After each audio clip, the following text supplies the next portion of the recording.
MCC YouTube channel में आपका बहुत बहुत स्वागत है। पिछले क्लास में हमने आपको डायरेक्शन चैप्टर दिखाया था, बट कुछ लोग हमारे पास मैसेज किए थे कि सर पासा एक बार दिखा दीजिए, तो हमने आपको आज पासा के लिए वीडियो बनाया है। देखिए, यहाँ पासा चैप्टर में हम पढ़ाने के लिए 3 पार्ट में कर दिए हैं। पहला सिंगल कॉमन डाइस, दूसरा डबल कॉमन डाइस और तीसरा अनकॉमन डाइस। अब सिंगल कॉमन का मतलब होता है कि ऐसे 2 पासा जिनमें एक अंक कॉमन हो। देखिए यहाँ से 2 4 6, यहाँ 6 5 3, तो यहाँ भी 6 कॉमन है और यहाँ भी 6 कॉमन है। ऐसे अगर पासा आपको दिखेंगे कि 2 ही पासा हो और उसमें एक अंक कॉमन हो, तो उसको हम कहेंगे single common dice. Double common dice में होता है 2 ही पासा हो और 2 अंक कॉमन हो। देखिए यहाँ पर 2 अंक आपको कॉमन दिखेंगे, 2 4, और इसमें भी दिया हुआ है 2 4। लेकिन अनकॉमन डाइस होता है कि जिसमें कोई भी अंक कॉमन ना हो। देखिए यहाँ पर 1 2 4 और 3 5 6, कोई कॉमन नहीं है। अब आपको बताएंगे हम कि सिंगल, डबल और अनकॉमन बनता कैसे है। आपको ऐसे नहीं सोचना है कि घर पे जो आप लूडो खेलते हैं वही पासा ही बस पासा होता है, पासा अलग अलग होते हैं, वही हमने यहाँ पर लिख रखा है। अब सिंगल कॉमन डाइस अगर आपको हम दिखाएं तो पहले 2 आपको मिटा देते हैं।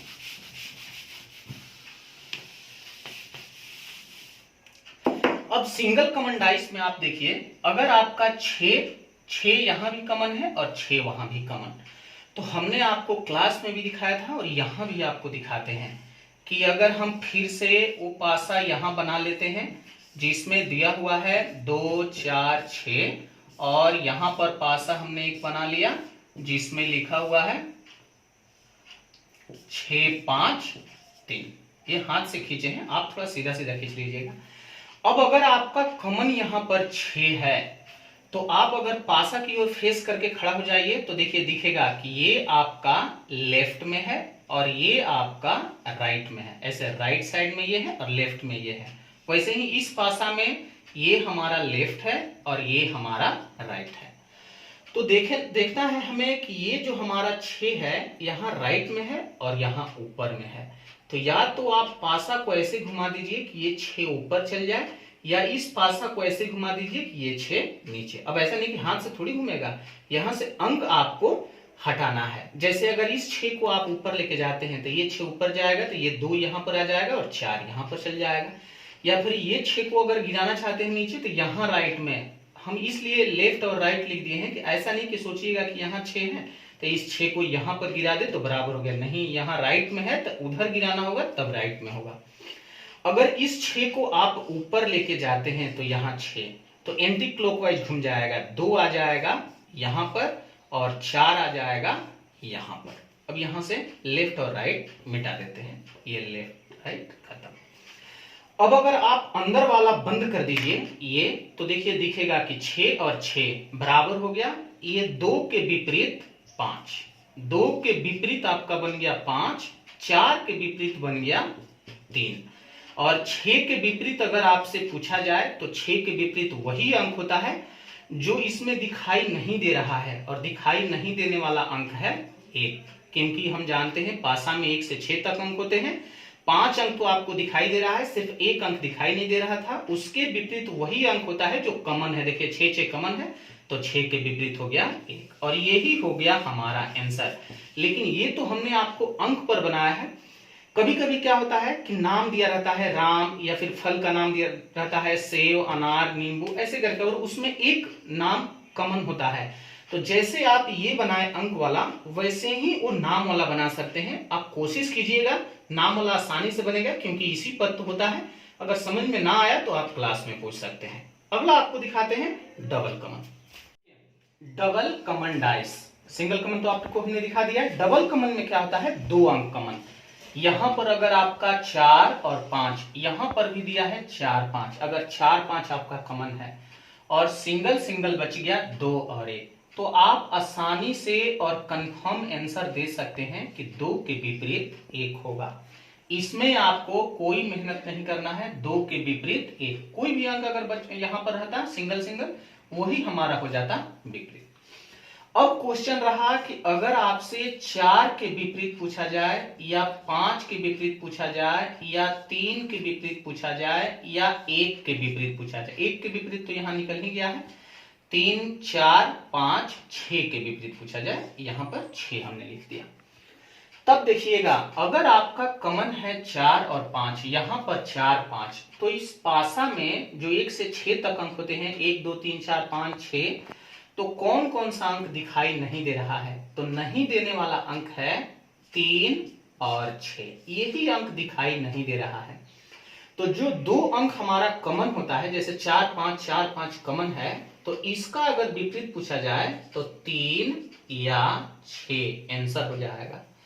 अगर 5 का भी पूछा जाए तो यही आंसर होगा, 3 या 6, क्योंकि ये 4, 5 हमारा कॉमन था। लेकिन अगर 3, 6 दिखाई नहीं दे रहा है और उसी का विपरीत आपसे पूछा जाए, तो जो हमारा कॉमन है वो आंसर हो जाता है आइदर में, यानी यहां आंसर हो जाएगा 4 या 5 और इसका भी आंसर हो जाएगा 4 या 5। ध्यान रखना है, हम बात रिपीट करते हैं कि जो दो अंक हमारा कॉमन है उसका विपरीत वही आइदर में जाता है जो अंक दिखाई नहीं दे रहा है, यानी 3 या 6, और जो नहीं दिखाई दे रहा है उसका हम विपरीत निकालेंगे तो वही अंक आइदर में विपरीत होगा जो दोनों कॉमन है, यानी 4 या 5। देखिए यहां पर हम लिख देते हैं कि ये विपरीत, वरना एरो से पता नहीं चल रहा है क्वेश्चन क्या है। 2 के विपरीत 1, 4 के विपरीत 3 या 6, 5 के विपरीत 3 या 6, 3 के विपरीत 4 या 5, 6 के विपरीत 4 या 5, बस इतना ही आंसर ये हमारा हो गया। अगर वहां पर कोई नाम तो नहीं देता है, अक्सर आपको अंक ही मिलेगा डबल कॉमन में, उस सिंगल कॉमन में नाम मिलता है, तो आपका यही आंसर होगा। अब आपको तीसरा दिखाते हैं, अनकॉमन। तीसरा देखिए, तीसरा हमने लिखा है अनकॉमन डाइस। अनकॉमन में कोई कॉमन नहीं होता है, वही हमने हिंदी में लिखा है कोई नहीं, लेकिन ये दो तरह के होते हैं, पहला जनरल और दूसरा होता है स्टैंडर्ड। हिंदी में हमने लिखा है कि साधारण और यहां पर मानक। साधारण पासा हमने आपको लिखवाया भी था, अगर जो लोग नए होंगे तो देखिए, साधारण पासा उसे कहते हैं कि दो ऐसा पासा जिनके सामने के दो सतहों का योग 7 हो, उसे साधारण पासा कहते हैं। जैसे यहां जोड़ के देखिए, 2 और 5 7 मिल गया, यहां भी जोड़िए 4, 3, 7, इस तरह के दो पासा को हम कह सकते हैं साधारण पासा। और जब ये साधारण हो गया तो एकदम बिल्कुल साधारण तरीके से इसके विपरीत हम ज्ञात कर सकते हैं। जैसे देखिए, अगर ये ऊपर 2 है तो यहां ऊपर में 1 है, अब आप कह सकते हैं कि 2 के विपरीत 1। यहां पर 5 है तो ध्यान से देखिएगा, ये लेफ्ट में 5 है तो लेफ्ट वाला 4 आंसर, यानी 5 के विपरीत हो जाएगा 4। अगर 6 का पूछा जाए तो हमारा 3, और यही हमारा हो गया साधारण पासा, जो एकदम बिल्कुल साधारण तरीके से बन जाता है। अब यहां पर स्टैंडर्ड पासा, मानक। यहां पर हमने लिख रखा है कि दो पासा जिनके सामने के दो सतहों का योग 7 नहीं हो पर विपरीत का योग 7 होता है। अब यहां से इस पासा में आप जोड़ के देख लीजिए, दो सतह जोड़ेंगे, 1, 5, 6 हो गया, 5, 3, 8 हो गया, 3, 1, 4, यानी कहीं से आप जोड़ के देख लीजिए 7 नहीं होगा। यहां पर भी 2, 6 हमारा 8 हो गया, 2, 4, 6 हो गया, और 4, 6, 10, यहां भी कहीं से आप जोड़ेंगे 7 नहीं होगा। ऐसा नहीं जोड़ देना है कि इसका 5 और इसका 2 कह दीजिए कि 7, एक ही पासा में जोड़ना होता है कि 7 हो रहा है कि नहीं। और इसीलिए इसे स्टैंडर्ड पासा, हम लोग जो घर पे लूडो खेलते हैं वो यही पासा होता है, स्टैंडर्ड अनकॉमन डाइस।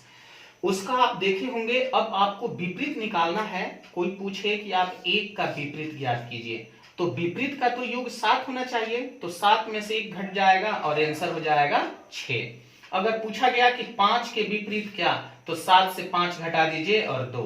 और इसीलिए आप लूडो में देखते होंगे, अगर ऊपर 1 होता है तो नीचे 6 होता है, ऊपर 5 होता है तो नीचे 2 होता है। और यही स्टैंडर्ड पासा होता है जिनके विपरीत सतहों का योग 7 होता है, लेकिन सामने के दो सतह जोड़ के देखेंगे ये कभी 7 नहीं होता है, ये स्टैंडर्ड। लेकिन अब ध्यान में रहे, ये तो हमने आपको 2-2 पासा बतलाया, लेकिन एग्जाम में अगर 2 से अधिक पूछ दे तो उसके बनाने के नियम बहुत आसान हो जाता है। ऐसा नहीं सोचना है कि हमने 2 बना के छोड़ दिया, हम आपको 2 से ज्यादा वाले भी दिखाते हैं एक क्वेश्चन, ताकि आपको पता चले। फिर आपको बहुत सारे क्वेश्चन दिखाएंगे, पहले 2 से ज्यादा आपको एक क्वेश्चन दिखाते हैं। पहले अनकॉमन आप देख लीजिए, हमने यहाँ पर 2 क्वेश्चन लिख रखा है। पहला क्वेश्चन में 4 डाइस आपको दिखाई दे रहा है और क्वेश्चन पूछा है 6 के विपरीत, और अभी हमने आपको सिर्फ बताया 2-2 डाइस का, और फिर हमने कहा घबराने की जरूरत नहीं है, अगर 2 से ज्यादा 3 रहे, 4 रहे, 5, 6 भी रहे तो और आसानी से बन जाता है,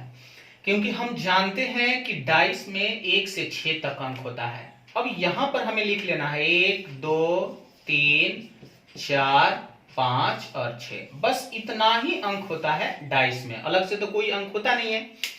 अगर आपको 6 के विपरीत पूछा गया तो देख लेना है कि आपका चारों डाइस में 6 कहां है। देखिए 6 यहां पर है, ये हमारा 6, यहां पर भी 6 और ये 6, उसमें नहीं है तो उस डाइस से हमारा कोई मतलब ही नहीं है।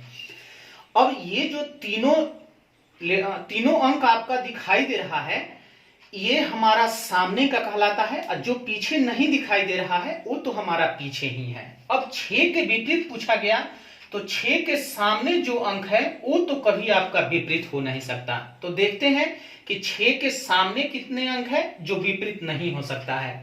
तो 6 के सामने 2 और 3 है तो काट देना होता है कि 6 के सामने 2, 3 है तो ये तो कभी विपरीत, कभी पीछे हो ही नहीं सकता।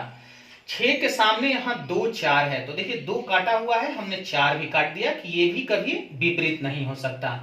6 के सामने यहाँ 4, 5 है तो 4 तो कटा हुआ है, 5 भी हमने काट दिया कि ये विपरीत नहीं। तो देखेंगे अपने आप एक ही अंक बचेगा, और वो अंक बच गया 1, जिसे आप आसानी से कह सकते हैं कि 6 के विपरीत हर हाल में 1 ही होगा, इसके अलावा कोई अंक नहीं होगा। वही हमारा आंसर। देखिए दूसरा क्वेश्चन हमने सेम लिखा है कि 5 के विपरीत क्या होगा। तो पहले आप मार्क लगा लीजिए। देखिए 5 यहां पर है और यहां भी आपका है 5, ये हमारा डाइस से कोई मतलब है ही नहीं। अब अंक हमारा होता है 1, 2, 3, 4, 5 और 6। तो देख लेना है कि 5 के सामने कौन कौन सा है, तो 4 और 6, तो हमने काट दिया 4 और 6। यहाँ 5 के सामने 3, 6 तो हमने काट दिया है, 3 भी काट दिया। यहाँ देखिए 5 के सामने 1 और 4, तो 4 काटा हुआ है, 1 भी हमने काट दिया। तो देखिए 5 के सामने 5 के विपरीत आपके लिए आंसर बच गया 2, और तब यहां से आंसर निकल जाएगा इसका 2। बहुत ही आसान तरीके से बन सकता है। आज हम इतना ही रहने देते हैं, लेकिन अगले क्लास में डाइस का वीडियो देखना ना भूलिएगा, क्योंकि ये तो आपको हमने वो क्वेश्चन बताया जो सामने सारे अंक मैच करने के बाद 1 बच जाता है। अब आपको अगला क्वेश्चन वो दिखाएंगे जब आपका 6 अंक कॉमन मिलेगा नहीं, 2, 3 बच जाएगा। उस परिस्थिति में आप 4 डाइस से आंसर कैसे निकालेंगे। तब तक इतना ही रहने देते हैं।